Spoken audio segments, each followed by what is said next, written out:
Et ce qui se passait au centre s'inscrivait dans la volonté, dans la dynamique des gouvernants de trouver une solution par rapport aux auteurs qu'on qualifiait avant de djihadistes et terroristes.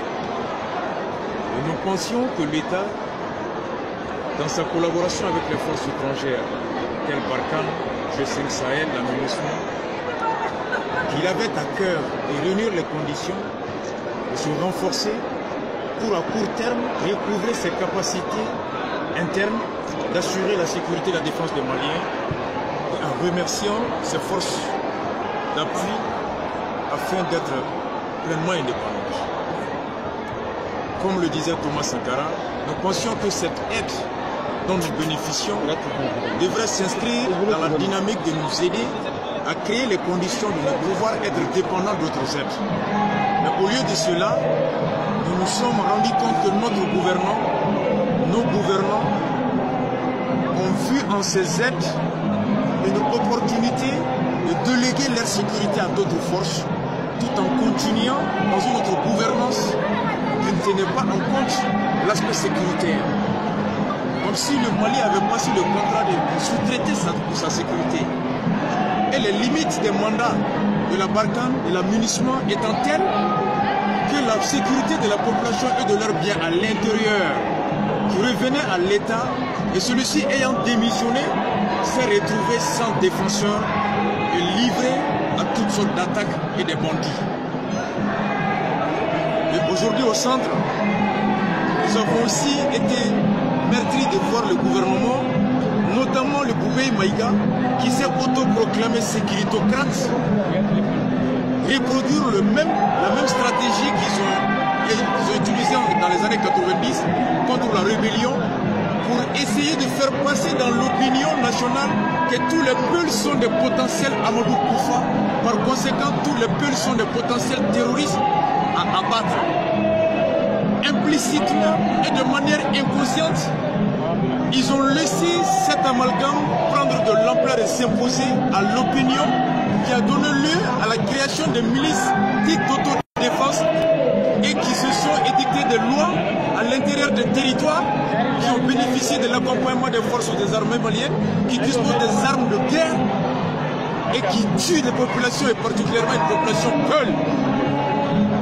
Et c'est là que nous avons des indices constitutifs de génocide dont les auteurs intellectuels sont le gouvernement, et en la personne de Boubaï qui, lors de son intervention derrière, a eu l'outrecuidance de dire que le gouvernement n'est pas coupable de ce qui se passe au centre. Donc aujourd'hui le Mali, les populations, 30 000 personnes déplacées, 823 écoles fermées, 50 villages rasés de la terre, plus de 10 000 animaux de bétail qui sont disparus, des milliers de greniers brûlés, sous le regard passif d'un gouvernement qui dispose de nos impôts. Cela en a de trop duré. Nous sommes venus ici au palais pour répondre à l'appel du Conseil national de la société civile, pour dénoncer le laxisme de l'État, inviter l'État à désarmer tous les groupes d'autodéfense, 3, que les auteurs de ces exactions soient poursuivis, 4, que la sécurité soit de retour pour tous les Maliens sans distinction de leur race, de leur couleur, de leur ethnie et sur toute l'étendue du territoire.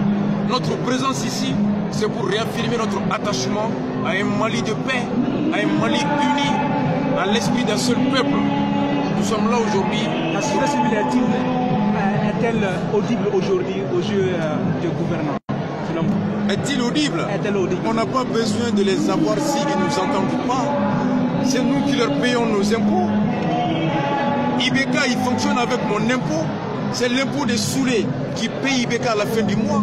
C'est l'impôt des Dikoré qui paye la facture de Boubé à la fin du mois. C'est l'impôt des Tolo, des Guindo, des Batili qui paye Boubé à la fin du mois. Ibeka n'est qu'un petit employé du peuple. Boubé est un petit employé du peuple. Je n'ai pas demandé à mon domestique s'il m'entend ou pas. C'est à moi de m'imposer qu'il puisse travailler comme je le veux. Je ne suis pas un esclave, je suis le prince du peuple du Mali. Quand j'ai un président insensible, quand j'ai un Premier ministre irresponsable, incapable, incompétent et pire, un menteur, il me revient à moi, peuple souverain, de m'assumer.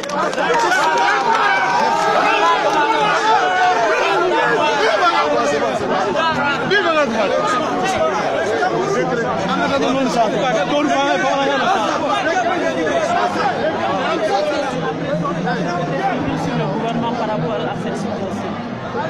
La pression de la société civile est tout simplement d'exiger au gouvernement d'agir conformément au contrat social, particulièrement dans le cas de l'espèce, de s'assumer, en commençant par désarmant tous les groupes dits d'autodéfense qui détiennent des armes de guerre, qui s'érigent sans texte, sans encadrement, qui commettent des exactions. C'est la mission de l'État. La société civile a le rôle et doit agir et exiger de l'État que, aujourd'hui, nous puissions disposer d'un cadre républicain à l'intérieur duquel seules les personnes habilitées par la loi à posséder les armes puissent en posséder.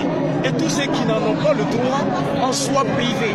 Et ceux qui outrepasseraient soient poursuivis. Et donc aujourd'hui, la société civile, je crois qu'elle est en état, aujourd'hui, au regard des éléments en notre possession, que les génocides se préparent au centre. La passivité de l'État, le silence des gouvernants, et le mot du Premier ministre devant les députés qu'ils ne sont pas responsables de ce qui se passe au centre sont des phrases qui nous invitent, qui nous incitent, qui nous amènent à penser qu'ils se plaisent dans ce massacre-là au centre. Au-delà des discours, vous avez d'autres moyens de pression? Tout à fait. Ça, c'est le début de l'action. Les députés, nous sommes très heureux qu'ils aient eu le courage d'interpeller le Premier ministre. La société civile se doit, comme ça vient d'être annoncé, un nouvel grand rassemblement est prévu par l'association Capital Poula, et à la fin de ce mois-là, dans une semaine ou 2 semaines, et passer ce délai, si rien n'est fait dans le cadre, dans le but, dans le sens de ramener la stabilité, de ramener la sécurité à l'intérieur du Mali, et particulièrement au centre, nous allons prendre notre responsabilité en main, et cela va se traduire par des actions qui seront mûries, de manière responsable, de manière civique, et être posées parce que nous ne sommes plus disposés à se laisser faire. Les discours, on en a trop tenu. Il est temps de passer à l'action. Et l'action s'entend par interpeller tous les responsables. Le Premier ministre a failli, il est temps qu'il démissionne. Le président de la République se doit de sortir et de nous dire d'agir. Ibeka, il a trop pleuré. Ibeka a trop dit qu'il n'a rien appris. Il reste maintenant que c'est ses petits-fils qui vont le réveiller. Donc vraiment, les actions vont se passer. Merci.